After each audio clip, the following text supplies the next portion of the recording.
মানুষগুলো সবাই উঠবে উলঙ্গ। হাসরের ময়দান এমন ভয়ঙ্কর, আল্লাহ তাআলার অর্ডারে সূর্যটা সকলের মাথার উপরে নেমে আসবে। এখন একটা মুখ জমিনের মধ্যে দেওয়া, ওই দিন 12টা মুখ জমিনের দিকে আল্লাহ দিয়া বলবে, ও সূর্য, তোর যত তাপ আছে সব তাপ তুই জমিনে ছাড়িয়ে দে। সূর্যের তাপে জমিনটা হয়ে যাবে তামা। গুনাহগারের মাথার মগজগুলো টাস টাস করে ফেটে যাবে। ওদিকে জাহান্নামের আওয়াজ। আল্লাহ তাআলার কাছে বলবেন, হে মালিক, আমার গুনাহগারগুলো আমার ভেতরে দাও, তাড়াতাড়ি পেটের ভেতরে ক্ষুধা সহ্য করতে পারি না রে আল্লাহ। ওদিকে আমার আল্লাহ রাগান্বিত আওয়াজ দিয়ে বলবেন, লিমানিল মুলকুল ইয়াউম লিল্লাহিল ওয়াহিদিল কাহ্হার। আল্লাহ তাআলা বলবেন, আজকে এই হাসরের ময়দানে রাজত্ব কার? কেউ জবাব দিতে পারবে না। আল্লাহ নিজেই জবাব দিয়ে বলবেন, মহারাগে রাগান্বিত আল্লাহ। এর নবীর উম্মতের দল জাহান্নামের চিৎকারে হাসরের ময়দানটা থরথর করে কেঁপে উঠবে। আল্লাহ রাব্বুল আলামিন বলবেন, ওরে ফেরেশতা, জাহান্নামের 70,000 শিকল লাগায় বেঁধে রাখো। যখন শিকল লাগায় বেঁধে রাখবে, কেউ জাহান্নামের ধরে রাখতে পারবে না। আল্লাহ তাআলা বলবেন, ওরে জাহান্নাম অপেক্ষা কর। আল্লাহ তাআলার অর্ডার পাওয়ার পরেও জাহান্নামের ফেরেশতারা ধরে রাখতে পারে না। এমন অবস্থা দেখিয়া আপনার আমার মায়ার নবী রাহমাতুল লিল আলামিন সিজদায় পড়ে কান্না শুরু করবে আর বলবেন, রে মালিক, জাহান্নামের আমার একটা উম্মত যেন জাহান্নামে না যায়। আল্লাহ বলবেন, ও নবী, আপনি সিজদা থেকে মাথা উঠায় দেন। আপনি কান্না করবেন না রে নবী, আপনার কান্না আমি আল্লাহ সহ্য করতে পারি না রে নবী। আপনি মাথা উঠায় দেন। ওয়ালা সাউফা ইউতিকা রাব্বুকা ফাতারদা। আমি আল্লাহ আপনাকে খুশি করার অঙ্গীকার করে রাখছি রে নবী। আল্লাহ তাআলা নবীকে ঠান্ডা করার জন্য কুদরতি হাতে একটু পানি দিয়া ফেরেশতাকে বলবেন, পানিটা জাহান্নামের ছিটায় দাও। জাহান্নামের গায়ে পানিটা দেওয়া মাত্র জাহান্নাম দ্রুত পেছনে ভাগতে থাকবে। ফেরেশতারা বলবেন, হে মালিক, এতবার শিকল দিয়ে ধরে রাখতে পারলাম না যে জাহান্নামটাকে। সামান্য একটু পানি দেওয়া মাত্র জাহান্নাম পেছনে ভাগতে শুরু করলো। ও আল্লাহ, জানতে চাই এই পানিটা কেমন বরকতের পানি? এটা কি জমজমের পানি নাকি আবে হায়াতের পানি? ওই পানিটা না কাউসারের পানি? আল্লাহ বলবেন, না না, এটা জমজমের পানিও না, কাউসারের পানিও না, এটা আবে হায়াতের পানিও না। এই পানি আমার দুনিয়াতে গুনাহগার উম্মতের চোখের পানি। দুনিয়াতে আমার গুনাহগার উম্মতেরা, আমার বান্দারা, মায়ার নবীর উম্মতেরা চোখের পানি ছেড়ে কান্না করেছে। এরে যুবক, দুনিয়াটা কিছুই না, চোখ দুটো বন্ধ করে দেখ, দুনিয়ার কত আপনজন আজকে বিদায় হয়ে গেল। শরিয়াতারা মুকদ্দম দারে আকনু মারিফাত আজ শরিয়াত নিসতে বেরু শরিয়াতুহু তরিকাতুহু তমামি হकीकत में মুহাম্মদ কি গোলামি। যারা মারিফতকে মানে শরীয়তের বাইরে না ভেতরে? কথা বলেন না কেন? শরীয়তের মধ্যেই মারিফত আছে না নাই? কেমন আছে কেমন আছে ভালো করে বুঝেন, ভালো করে বুঝেন। গাভীর দুধের মধ্যে মাখন আছে না নাই? ঘি আছে না নাই? ছানা আছে না নাই? এই দুধের মধ্যে যেমন ঘি আছে, এটা কত পার্সেন্ট সত্য? খাগড়াছড়ির মানুষ কত পার্সেন্ট? গাভীর দুধের মধ্যে মাখন আসেনি, ঘি আসেনি? আছে। এটা যেমন সত্য, শরীয়তের মধ্যেই মারিফত আছে, এটাও তেমন। কিন্তু ব্যাপার হলো, দুধের মধ্যে যে মাখন আছে দেখা যায়নি, দেখা যায় না, আছে ঠিক সত্য। ঠিক শরীয়তের মধ্যে মারিফত আছে, সত্য, চোখে দেখা যায় না। তাহলে কেমনে বুঝলাম মাখন আছে? বলবো কি? 5 কেজির দুধ, গাভীর দুধ আপনি একটা 10 কেজির পাত্রে নিলেন, নেওয়ার পরে 4 হাতের একটা বাঁশ নিলেন, মিডিয়াম সাইজের বাঁশ। বাঁশের একটা মাথা কেটে 5টা আঙ্গুল বানাইলেন। এরপরে পাত্রের মধ্যে আঙ্গুলওয়ালা বাঁশটা রাখলেন, একটা খুঁটির সাথে ওই পাত্রটা রেখে বাঁশটারে রশি দিয়ে বাঁধলেন। এরপরে একটা রশির 2টা মাথা হাতে নিয়ে পেঁচ দিয়ে রশিটারে দিয়ে টানেন চরকার মতো। গামছা মাজায় লাগাইয়া আপনি রশির 2টা মাথা ধরে টানেন, বাঁশের চরকাটা খালি ঘুরে ঘুরে ঘুরে ঘুরে ঘুরতে ঘুরতে ঘুরতে ঘুরতে দুধের মধ্যে ফেনা জন্ম নেয়। হঠাৎ করে দেখবেন আপনার অনেকবার মেহনত করতে করতে ঘাম যখন বের হয়ে যাবে, দুধের ফেনা বের হয়ে গেল। হঠাৎ করে তাকায় দেখবেন এতক্ষণ মেহনতের পর দুধের উপরে মাখনটা ভেসে উঠেছে। ঠিক তেমনি ভাবে শরীয়তের মধ্যে মারেফত আছে, কোনো সন্দেহ নাই। বলে কেমনে পাবো? বলে চেষ্টা করো, দুধওয়ালার মতো করো, মেহনত করতে করতে দেখবা তখন মাখন বেশি উঠছে। শরীয়তের আমলের মধ্যে চেষ্টা করো, নামাজ পড়ো, রোজা রাখো, জিকির করো, কোরআন তেলাওয়াত করো, আল্লাহর মহব্বত নিয়ে, নবীর তরিকা নিয়ে আগাইতে থাকো। চেষ্টা করতে করতে এক সময় দেখবা আল্লাহর মারেফতের দরজা তোমার সামনে ওপেন হয়ে আছে। ইয়া ইলাহি তু মেরা মাবুদ হ্যায়, ইয়া ইলাহি তু মেরা মাশূক হ্যায়, ইয়া ইলাহি মুঝসে মুঝকো দূর কর, তাকে দেখো মুঝ মে তুঝকো এক নজর। তাহলে আমরা কি জানলাম? আল্লাহর মারেফতের জন্য শরীয়তের লাইনে চেষ্টা করা লাগবে। কি করা লাগবে? চেষ্টা করার জন্য 3টা ক্লাস আছে। কয়টা ক্লাস? শুধু নামগুলো বলে যাব সংক্ষেপে। 3টা ক্লাস চেষ্টা করতে হলে করতে হবে। 1 নাম্বার ক্লাসের নাম মুজাহাদা, 2 নাম্বার ক্লাসের নাম মুরাকাবা, 3 নাম্বার ক্লাসের নাম মুশাহাদা। মুজাহাদা মানে আল্লাহ পাওয়ার চেষ্টা করা। দলিল সূরা আনকাবুতের 69 নাম্বার শেষ আয়াত, ওয়াল্লাযীনা জাহাদু ফীনা লানাহদিয়ান্নাহুম সুবুলানা। এরপরে 2 নাম্বার ক্লাসের নাম মুরাকাবা, 3 নাম্বার ক্লাসের নাম মুশাহাদা। ওই মুরাকাবা আর মুশাহাদার ক্লাসের সবক হলো হাদিসের মধ্যে সব উলামায়ে কেরাম জানেন একটা হাদিস আছে, হাদিসে জিবরাইল। আসেনি? হাদিসে জিবরাইলের মধ্যে মুরাকাবা মুশাহাদার সবক। আল্লাহ তাআলা নবীকে জিবরাইল আমিন প্রশ্ন করলেন, ইহসান কাকে বলে? আল্লাহ নবী জবাব দিলেন, আনতা আবুদাল্লাহ কাআন্নাকা তারা ফা ইন লাম তাকুন তারা ফা ইন্নাহু ইয়ারা। হাদিসে জিবরাইলের মধ্যে ইহসানের জবাব দিয়ে বলেন, আল্লাহ নবী বলেন, ইহসান কাকে বলে? বান্দা তুমি আল্লাহর ইবাদত এমন ভাবে করবা যেন তুমি আল্লাহকে দেখতে পাও। যদি আল্লাহকে দেখতে না পাও, এমন নিয়তে আল্লাহর ইবাদতের দরজায় দাঁড়াও যেন আমাকে দেখতেছি। এর নাম কি? ইহসান। দেখছেন নি কায়দাটা কি? এখানে গেল ইহসান। আর সূরা আনকাবুতের 3টা সবকের ইশারা কিন্তু আয়াতের মধ্যে আছে। উঠা বসা করে কেন? কি ছেড়ে দিব? মনোযোগ দিয়ে দিব?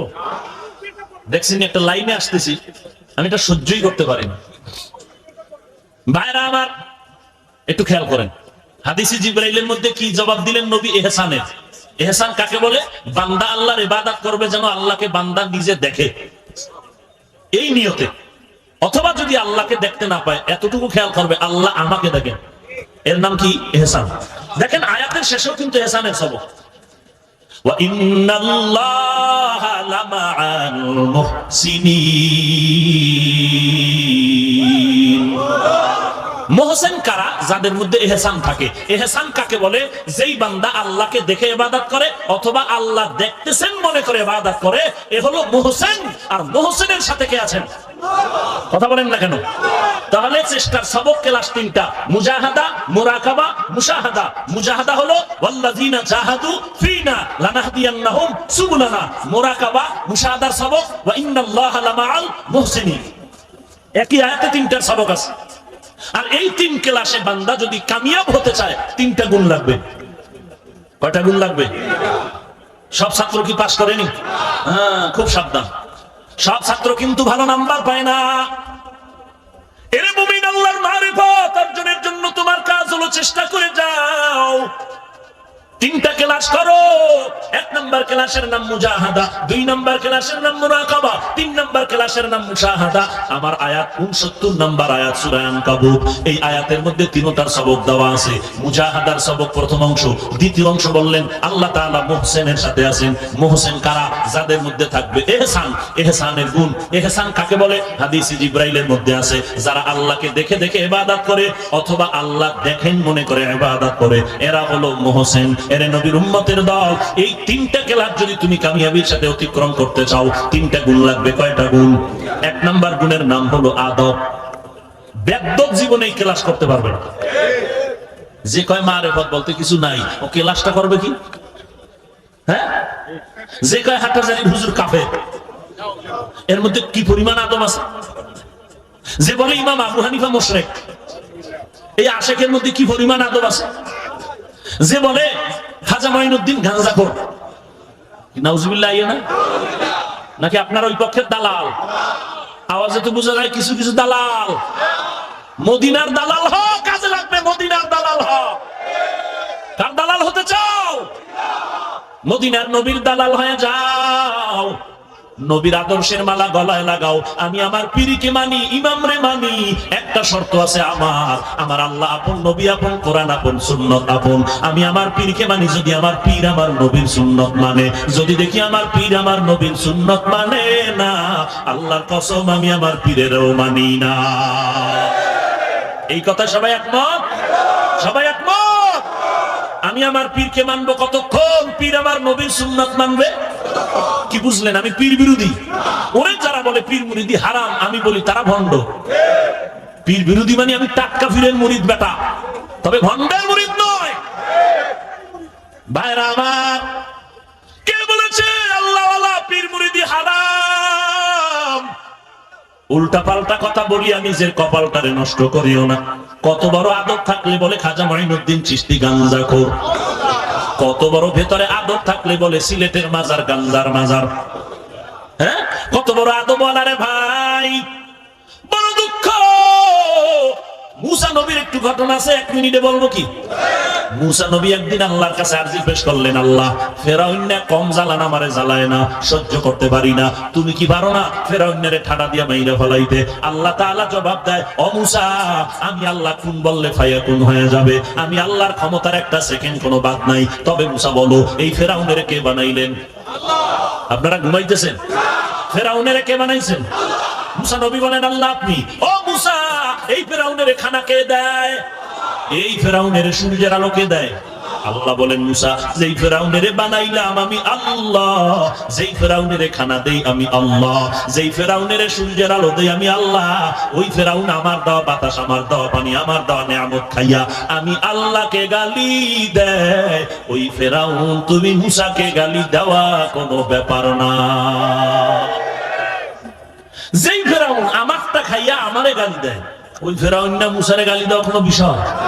ওরে খাগড়াছড়ি এলাকার মুসলমান, যেই বেঈমান আমার আল্লাহকে গালি দেয়, নবীরে গালি দেয়, আল্লাহর কোরআনের বিরোধিতা করে, মাদ্রাসার বিরোধিতা করে, আল্লাহরে গালি দেয়, নবীরে গালি দেয়, সুন্নতের ঠাট্টা করে, হিংসা করে, ওই বান্দা যে নবীরে গালি দেয়, আল্লাহর নবীর বিরুদ্ধে, মাদ্রাসা কোরআনের বিরুদ্ধে কথা কয়, ওই বেঈমানে আলেম ওলামারে গালি দেওয়া কোনো ব্যাপার না। এরে নবীর উম্মতের দল, আল্লাহর মোহাব্বত অন্তরে ঢুকাও, আমার নবীর নিয়ে গর্ব করবি তুই। এরে যুবক, সারা দুনিয়ার বেঈমানের সামনে আমার নবীর নিয়ে গর্ব করবি, কত বুক ফুলায় কথা বলবি আর বলবি। এরে বেঈমানের দল, আমি কেমন একজন নবী পাইলাম, যেই নবীর জন্য গাছ পাগল, মাছ পাগল, নদী পাগল, আসমান জমিন পাগল, এমনকি আমার আল্লাহ নিজেও নবীর পাগল। ঠিক নেই? কেমন একজন নবী আল্লাহ আমাদের দিয়েছেন, যেই নবীর চেহারা দেখলে বেঈমান কালেমা পড়ে। কেমন একজন নবী আল্লাহ দান করলেন, যেই নবীর আদর্শের মতো আর তুলনাই হয় না। এর বেঈমানের গোষ্ঠীরে জানায় দেওয়া দরকার, আমরা এমন একজন মহব্বতের নবী পাইলাম, যেই নবী রাস্তা দিয়ে হাঁটলে মেঘের খণ্ড ছায়া দেয়, যেই নবীর শরীর মোবারকে মশা মাছি পড়া হারাম, এমন একজন নবী আল্লাহ আমাদের দান করেছে। আম্মা জান আয়েশা রাদিয়াল্লাহু আনহা বলে, নবীজির শরীর মোবারকের ঘাম বোতলের মধ্যে ভরে রাখতাম, আর বড় বড় অনুষ্ঠানে আমরা মেশকো আতর হিসাবে ব্যবহার করতাম। কেমন একজন নবী আল্লাহ তোমারে আমারে দান করলেন, ওই নবীর আজকে চিনলি না, যেই নবীর আদর্শ দেখা ১৫০০ বছর পরে আমেরিকার বৈজ্ঞানিক নীল আর্মস্ট্রং মাইকেল কলিন্স কালেমা পড়ে মুসলমান হলো, যেই নবীর আদর্শের পাগল হইয়া ভারতের মধ্যে শিবশক্তি সরোজি নবীর কালেমা পড়েছে। আল্লাহর নবীর আদর্শ দেখে হাজার হাজার বছর পর ওই পাকিস্তানের হিন্দি গানের শিল্পী জুনায়েদ জামশেদ নবীর আদর্শ গ্রহণ করলো। ওরে মুসলমান নবীর আশিক, ওই নবীর আদর্শ তোমার মাথার মধ্যে নাই, বডির মধ্যে নাই। আজকে তুমি বেঈমানকে বলে দেওয়া দরকার ছিল, আমি এমন একজন নবী পাইলাম, এই নবীর আদর্শ কত দামি, এই নবীর আদর্শের সাথে আব্রাহাম লিঙ্কনের আদর্শ মিলায় দেখলাম ভেজাল, নবীর আদর্শের সাথে মাও সেতুমের আদর্শ মিলায় দেখলাম ভেজাল, আমার নবীর আদর্শের সাথে লেনিনের আদর্শ মিলায় দেখলাম ভেজাল, আমার মদিনার নবীর আদর্শের সাথে বিল ক্লিনটনের আদর্শ মিলায় দেখলাম ভেজাল, পেলেটোর আদর্শ মিলায় দেখলাম ভেজাল, এই লেনিন কালমার্সের আদর্শ মিলায় দেখলাম ভেজাল। ফাইনাল রেজাল্ট আমি দিয়ে দেই, ও দুনিয়ার বেঈমানেরা জেনে নাও, দুনিয়াতে যত আদর্শের বাজার দেখলাম, সব আদর্শের বাজার সব না পাক, একমাত্র মদিনার নবীর আদর্শই হলো পাক। আর ইমামুল আউয়ালিন আল আখিরিন বহরে সাদকা রাহমাতাল লিল আলামিন সাইয়্যিদুল কাউনাইন খাতমুল মুরসালিন আখিরামত বুদ ফখরুল আউয়ালিন শুধু ওজুদাস রাহমাতাল লিল আলামিন মসজিদে ও শুধু আমারো এ জমিন। কেমন নবীর আদর্শ! ওয়াইসকুরুন নামের আল্লাহ নবীর আশিক, নবীর দান-দানের খবর পাইয়া নিজের দান শহীদ করে ফেললো। এই ওয়াইসকুরুনির আশিক আসেনি আপনাদের দেশে? আছে? বলেন তো আপনারা, একটু ধর্মীয় জ্ঞান যাদের আছে ধারণা করে বলেন, ওয়াইসকুরুনি কেমন নবীর আশিক? দাড়ি ছিল না? হ্যাঁ, শাহজালালের দাড়ি ছিল না? তোমগো দাড়ি কই? আশিক শাহজালাল বিড়ি টানতেন, তুমি টানো কেন? ওরে বাবা, তুমি ওইবা নবীর টাটকা সুন্নি আর আমি অমুক কাফের। চমৎকার ফতোয়া, ধন্যবাদ তোর কপালের উপর, আল্লাহ হেদায়েত দিক। চিন্তা করছেন সুদের টাকায় ব্যবসা করলে একটা ইবাদত কবুল হবে না, হজ কবুল হবে না, নামাজ কবুল হবে না, জিকির কবুল হবে না, দান সদকা কবুল হবে না। তুমি আজীবন নবীর গান গাইলেও কি না গাইলেও কি, সুদের খাতায় নাম থাকলে কোন ইবাদত কবুল? তুমি নবীর গান গাইলেও কি না গাইলেও, ওগো নবীর উম্মতেরা হয়ে আজি দিশাহারা, কোরআন হাদিসের চলো যখন যাহা চায় মনে, নবী বিনে কে তরাবে পুলসিরাত মিজানে, নবী বিনে কে তরাবে পুলসিরাত মিজানে। চলো চলো চলো মুমিন চলো নবীর সন্ধানে, নবী বিনে কে তরাবে পুলসিরাত মিজানে, নবী বিনে কে তরাবে পুলসিরাত মিজানে। খারাপ লাগে? গান গাইতে পারি না? আল্লাহ গান গাওয়ার জন্য কণ্ঠ দিছে। কোরআনের আয়াত পড়বি শুদ্ধ করে, তেলাওয়াত করবি যেন কলিজা ঠান্ডা হয়ে যায়, রসুলের হাদিস পড়বি মানুষের পায়ে ধরে বুঝাবি। খালি গান গাইলে কি হক আদায় হবে না? কোরআনের আয়াত নেই, হাদিস নেই, শুধু গান আর গান, গান আর গান। নবী আমার জীবন ভরে দিনের লাগি কষ্ট করে, দান দান শহীদ করিলেন উহুদেরই ময়দানে, নবী বিনে কে তরাবে পুলসিরাত মিজানে, নবী বিনে কে তরাবে পুলসিরাত মিজানে। এমন এতিম নবী আমার, পিতা মাতা নাই যে তাহার, তারপরেও কত মারা মারলো তাকে দুশ্মনে, নবী বিনে কে তরাবে পুলসিরাত মিজানে, নবী বিনে কে তরাবে পুলসিরাত মিজানে। আরে নবীর আশিক কোথায় গেল সেই নবীর উম্মত? উম্মত কই? নবীর সুন্নাত কই? আজকে উম্মতের চেহারা দিয়ে তাকাইলে ভয় লাগে, সালাম দিয়ে ঠগি নাকি, কারণ উপর দিয়ে তাকাইলে বোঝা যায় না এটা নবীর আশিক নাকি নবীর বড় দুশমন। টুকু যাও সুন্নতে আহমদ কুজা বা মুহাম্মদ কাইবুয়াত নিসবত তোরা। কেমন নবী পাইলি রে উম্মত? যেই নবীর আদর্শ চ্যালেঞ্জ দেওয়ার মতো আদর্শ। কথা ঠিক না? এরে আল্লাহর নবীর উম্মতের দল, মক্কার কাফের মুশরিকরা বলতো তোরা কেমন নবী মানো যেই নবী বাথরুমে যাওয়া আসার নিয়ম শিখায়। সাহাবী দাঁড়াইয়া কয় না না, আমরা এমন নবীর উম্মত যেই নবী শুধু বাথরুমে যাওয়া আসার নিয়ম শিখায় না, ওই নবী আমগো পানি ব্যবহার করারও নিয়ম শিখায়। এরে নবীর উম্মতের দল, কেমনে জামাটা পরবি সেখানেও নবীর সুন্নাত, কেমনে পোশাকটা খুলবি সেখানেও নবীর সুন্নাত, আঙ্গুলের নখগুলো কেমনে কাটবা কেমনে রাখবা এখানেও নবীর সুন্নাত আছে না নাই? মানলে তুমি সুন্নি, না মানলে তুমি সুন্নি নামের বড় বাটপার। এরে নবীর উম্মতের দল, আয় আয়নার সামনে দাঁড়াইয়া আজকে বাসায় গিয়ে আয়না ধইরা দেখো তোমার মাথার চুলগুলো নবীর তরিকায় আছে না নাই। যদি দেখো নবীর তরিকায় নাই, তো তুমি নবীর আশিক দাবি করাটা ধোঁকা। তুমি এবার তাকাইয়া দেখো তোমার পোশাকের মধ্যে নবীর তরিকা আসেনি। যদি দেখো নাই, তো আশিক দাবি করাটা ধোঁকা। তোমার আঙ্গুলের নখগুলোর দিকে তাকায় দেখো নবীর তরিকায় নখ কাটলানি রাখলানি। যদি দেখো নাই, তাহলে আশিক নামের দাবিদার তুমি ধোঁকা। এরে নবীর উম্মতের দল, কেমনে খানা খাইতে বসবা সেখানেও নবীর সুন্নাত আছে। খানার লোকমাটা কেমনে তুমি মুখের মধ্যে দিবা সেখানেও নবীর সুন্নাত আছে না নাই। এইবার আমি আপনাদের আর একটা প্রশ্ন করি, অনেকের কষ্ট হচ্ছে, 5-6 মিনিটে শেষ করব, একটু জবাব দাও। আমার মদিনার এত বড় পাওয়ারফুল নবী রহমাতুল লিল আলামিন, ওই নবীর রেখে যাওয়া সুন্নাতের আমল কি হিন্দুরা করবে? বুঝা শুনা বলেন। আমার নবীর রেখে যাওয়া সুন্নাতের আমল বৌদ্ধরা করবে। আমার নবীর সুন্নাতের আমল যা রেখে গেলেন এগুলো কি খ্রিস্টানেরা করবে, ইহুদিরা করবে? বলেন বুঝে শুনে কারা করবে? বলেন। ভারতের মুসলমান না সবাই? ওরে খাগড়াছড়ির মুসলমান, এইবার তুমি একটু বিবেক দিয়া জবাব দাও, তোমার বডির মধ্যে নবীর সুন্নত গেল কই? কেন তোমার চুলগুলো নবীর তরিকায় নাই? কেন পোশাকটা নবীর তরিকায় নাই? একজনে যদি সিফা দিয়া ডাক দিয়া কয় হাফিজ ভাই এগুলো তো আমরা পড়বো না, এটা তো আলেম ওলামারা পড়ে, এত তাবলীগওয়ালারা করে, এই সুন্নত তো আমগো লাগে না। এই সুন্নত যারা মাদ্রাসায় পড়ে তারা করবে, আমগো স্কুলওয়ালাদের লাগে না। এই সুন্নত যারা করবে কওমিওয়ালারা করবে। তাহলে আমি বলবো, যদি তোমরা এই সুন্নত গুলো আমগো বাগে ফালায় দাও, তাহলে আমরাই হব জমিনের মধ্যে শ্রেষ্ঠ নবীর আশিক, এবং ইনশাআল্লাহ আমরাই সবার আগে জান্নাতে যাব। ভাইরা আমার, রাহমাতুল লিল আলামিনের সুন্নতের মালাটা গলায় লাগাও।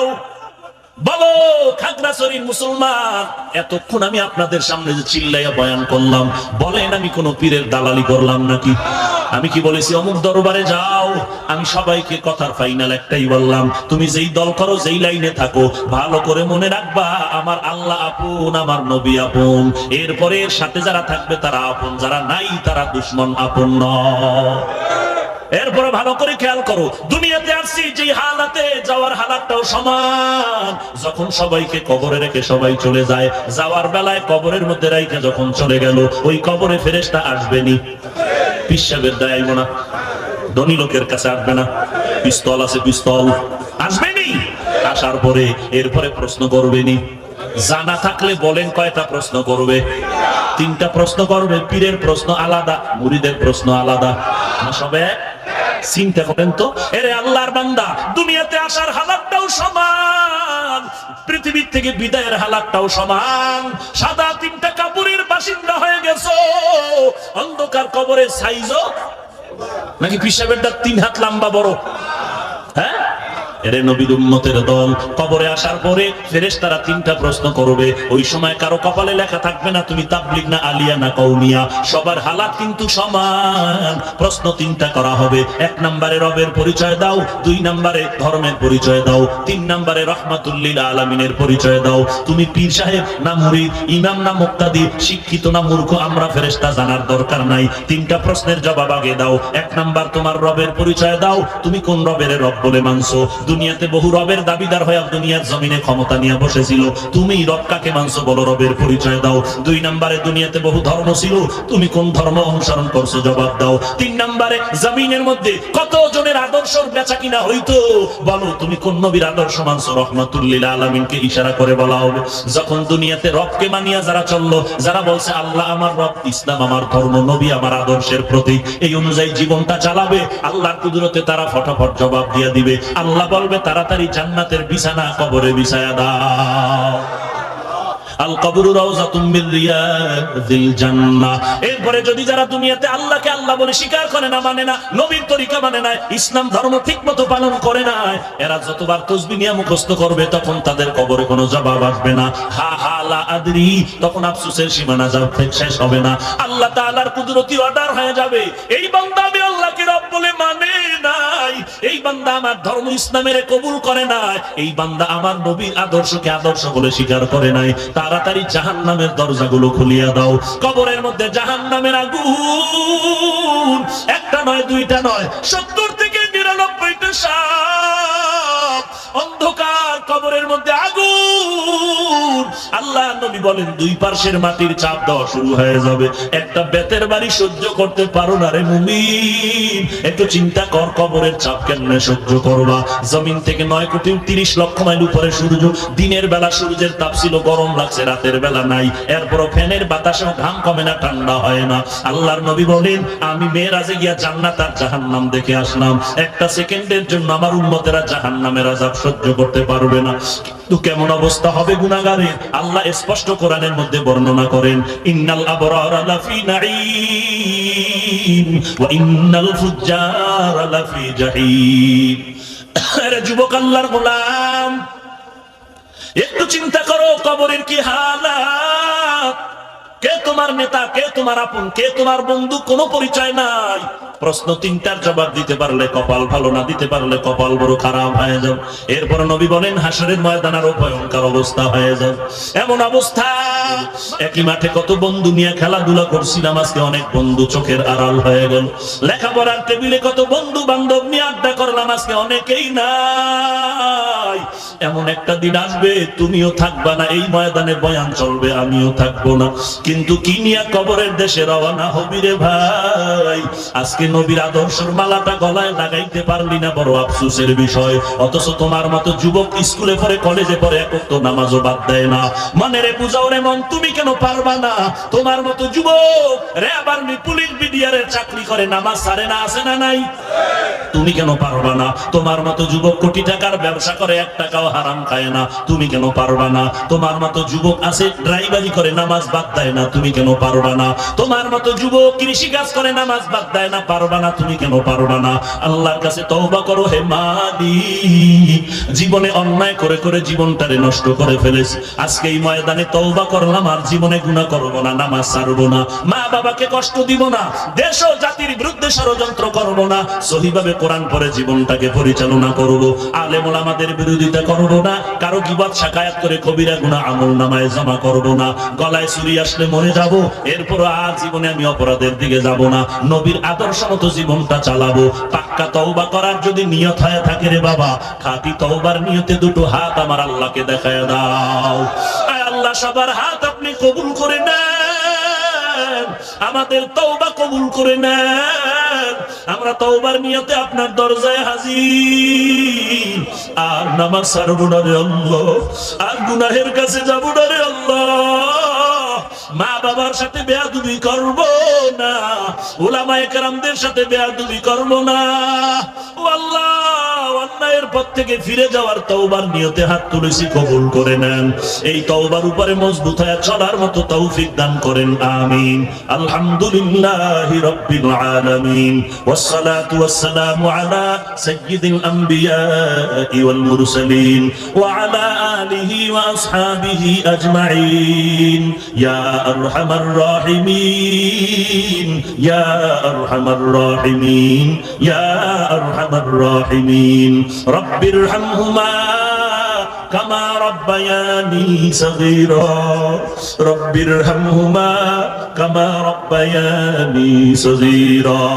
ও দয়ার মালিক, কুদরতের নজর দিয়ে দেখায় দেখেন রে আল্লাহ, এই খাগড়াছড়ি ঈদগাহের ভেতরে কত উলামায়ে কেরাম আপনার দরওয়াজায় হাজির হয়ে গেছে রে আল্লাহ। আয় আল্লাহ, কত সাদা দাড়িওয়ালা হাজী সাহেব, কত ব্যবসায়ী, কত চাকরিজীবী, কত শ্রমিক, কত ড্রাইভার, কত কলিজার টুকরা যুবকেরা হাত তুলেছে, কত ছাত্র ভাই, কত ছোট ছোট বাচ্চা, পর্দার আড়ালে না জানি কত মা বোনের আপনার দরজায় হাত তুলেছে। ও আল্লাহ, টাকা চাই না, বাড়ি চাই না, জাহান্নাম থেকে আমরা সবাই মুক্তি চাই। দুনিয়াতে আসছিলাম বড় পবিত্র অবস্থায়, শিশুবেলা কত আদর, আমার মা তাকায়, আমার মতো গুনাহগার আর কেউ নাই। গুনাহের কারণে আমার হাত না পাক, আমার গুনার কারণে চোখ দুটো না পাক, গুনাহের কারণে আমার জিহ্বা না পাক, অন্তর না পাক, পা না পাক।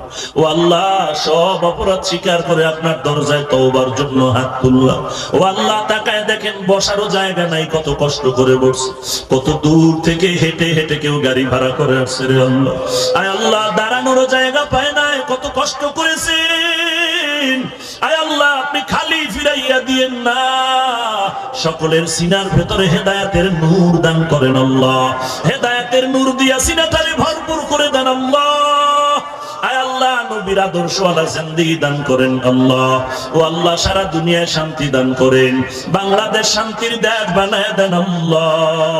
ইসলামের জন্য দেশ রক্ষায় যারা জীবন দিল তাদের মাফ করে দেন, এখনো যারা চেষ্টা করে কবুল করে নেন, প্রশাসনিক ভাবে যারা কাজ করে সবাইকে দেশ ও দিনের খাদেম বানায় দেন। আয় আল্লাহ, সমস্ত মাদ্রাসা মসজিদ গুলো কবুল করে নেন। আয় আল্লাহ, যা প্রয়োজন গাইবি খাজানা থেকে ব্যবস্থা করে দেন। আয় আল্লাহ, অন্যান্য শিক্ষা প্রতিষ্ঠানগুলো নবীর আদর্শওয়ালা বানায় দেন। আয় আল্লাহ, পরস্পরের রিয়া হাসাদ কিবির দূর করে ইখলাস ও মিল মোহাব্বত বাড়ায় দেন। আয় আল্লাহ, আপনার বান্দা হিসাবে এক হয়ে চলার তৌফিক দান করেন, মুমিন হিসাবে এক হয়ে চলার তৌফিক দান করেন। আয় আল্লাহ, যারা ব্যবসা করে, চাকরি করে, লেখাপড়া করে, কামিয়াবি বরকত দান করেন। আয় আল্লাহ, নবীজির মোহাব্বতে মোনাজাত কবুল করে নেন। আয় আল্লাহ, নবীজির রওজায় গিয়ে সালাম দেওয়ার তৌফিক দান করেন।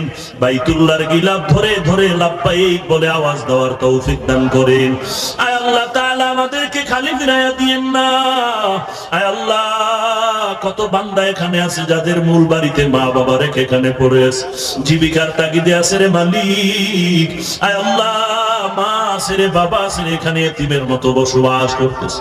আবার এমন একদল আপনার গোলাম আছে যারা চিরতরে মা হারা, বাবা হারা, ইয়াতীম, অন্ধকার কবর থেকে দোয়ার অপেক্ষায় রে সন্তান পাতলা সাদা কাপড়ের প্যাকেট বানায় কবরে রেখে গেছে।